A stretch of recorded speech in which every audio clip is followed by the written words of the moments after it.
everybody, Kazuma Draken here. I am going to go over the basic need-to-know stuff for Snowjade Fortress. This is going to be a simple, dirty guide. It's not very much detailed. If you want to find detailed stuff, there is plenty of written guides out there, but this is just a basic need-to-know stuff. That way you can go out there, survive for longer than 30 minutes, and then live. Come back, repeat. Alright, so first of all, this is a Snowjade Fortress. This is kind of one of those raids where you want to do a minimum of 30k DPS. Otherwise, you're just not going to cut it. So it could be your gear, it could be your ping, whatever you need to do, upgrade it until you get to 30k DPS minimum. That way you're able to survive. And if you're finding yourself getting too much damaged, make sure to go in there with 20 points on your defense. That way you can actually survive. But remember, if you do 20 points on your defense, still try to get yourself up there to do a minimum of 30k DPS. Alright, let's get into it, and I'll pause the video every now and then to actually explain what's going on and what to do. Alright, bye.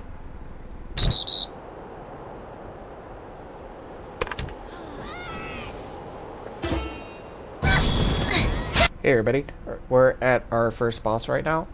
He is the Dark Yeti. It's pretty simple. DPS him. That's all you really have to do.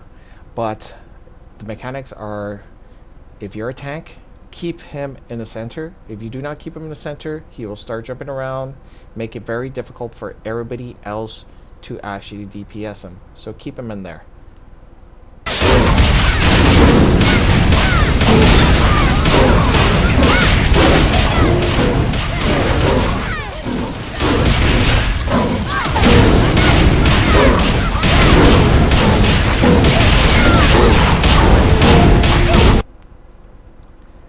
Okay everybody, we're at the point where the Yeti has been damaged enough that he starts to summon aids. These aids are going to pop up all around you, and some are even going to walk down the stairs. They're going to mark a melee class most of the times, but if you're not melee and you get marked, these are the things you do. 1. Don't stand next to anybody. They're going to toss ice boulders at you. They're going to try to damage you, which they will. And they will actually damage anybody around you. 2. Don't stand next to the Yeti, because these ice boulders do not just damage you, they heal the Yeti. So if you don't want to heal him, stand away. Simple. Then continue DPSing.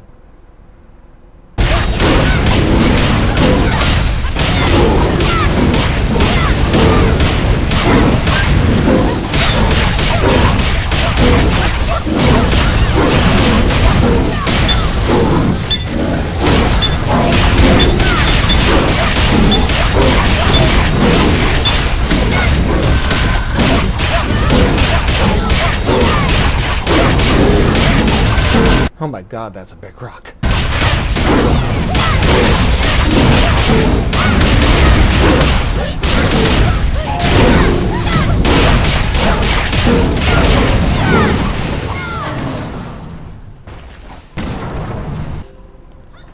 Alright, now the Dark Yeti is dead. Everybody's making their way towards the end of the map where you fight the final boss, Ransu. He is the same one of Shogun's Lament, so it's the same basic mechanics. Everybody's going to start lining up 2 per line. The lines are going to be the ones on the floor. The reason why there's always 2 per line is because you're going to start blocking some orbs that are coming towards them at the time. But for right now, just start a lineup. Make a buddy or something.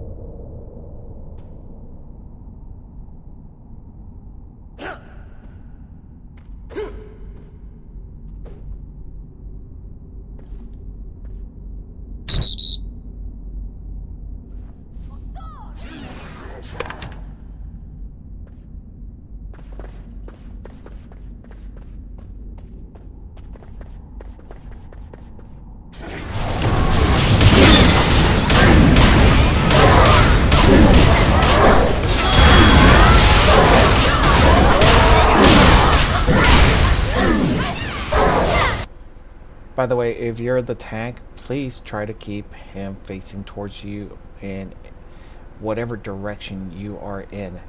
The rest of the party is going to be basically going off of that by knowing where they can stand and where they cannot stand. So if you're the tank and it's facing towards you, good, have his aggro towards you. If you're the rest of the party, realize where the tank is and stand to the side, because Aransu will do a heavy attack from front to back.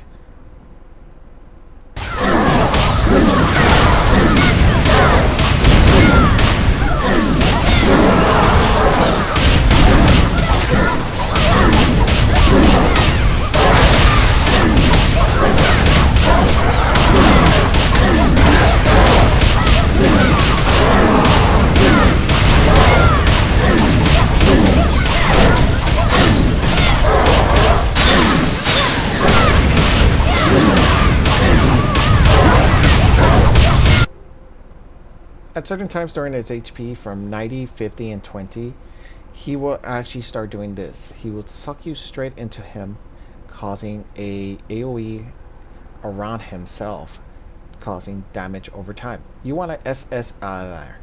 As soon as you SS out of there, look behind you. 2 orbs are going to spawn, a red one and a blue one. You want to block one of them, not both. That's why there's 2 people per line. You want to block one, and your teammate's going to block the other. You're going to try to keep these orbs away from Aransu. Also, keep in mind, during this time, he's tossing some ice at you, or fire, whichever he feels like it.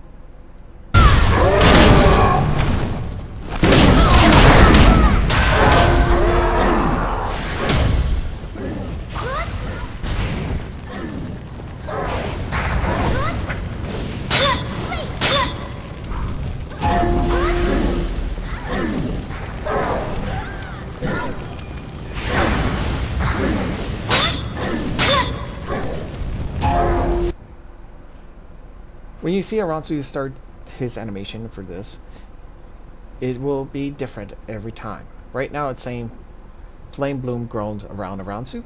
That means fire. So me having a fire circle over my head, it means I need to watch my floor.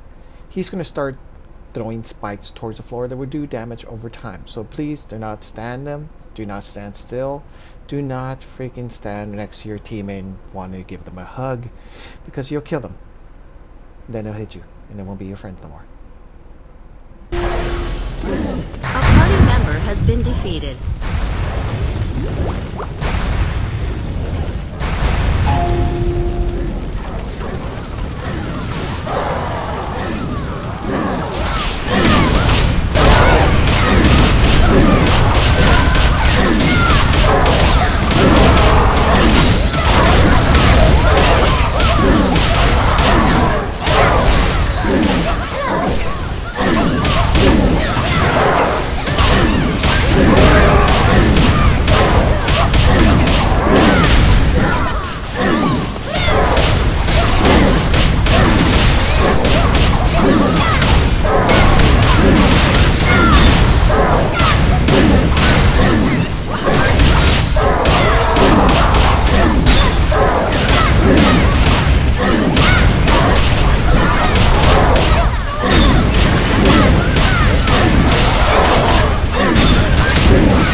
Eventually, during one of his phases, Aranzu will start spawning flowers on the floor. These flowers come in red and in blue. If you have a red marker on top of your head, like I do, you want to touch the blue flowers. If you have a blue marker, touch the red. Now, I'm going to show you what happens if red touches red. You're going to die. If Aranzu collects 5 flowers, team wipe. You all die. But don't be scared of actually dying in this raid. Unlike other raids, when you actually die, just hit 4. Come back after a long loading screen, and then repeat. DPS them over and over again.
Has connected to the server.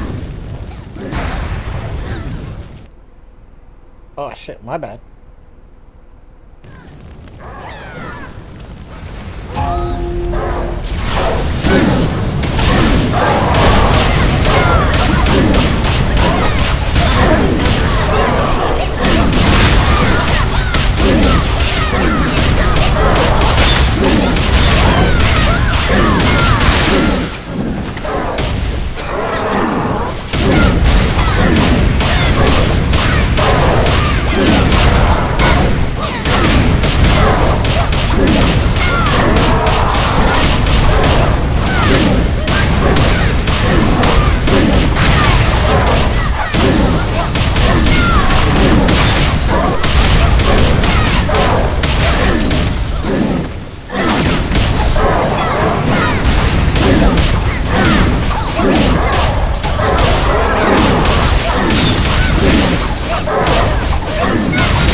Okay, there you go. A simple dirty guide on how to actually do Snowjade Fortress.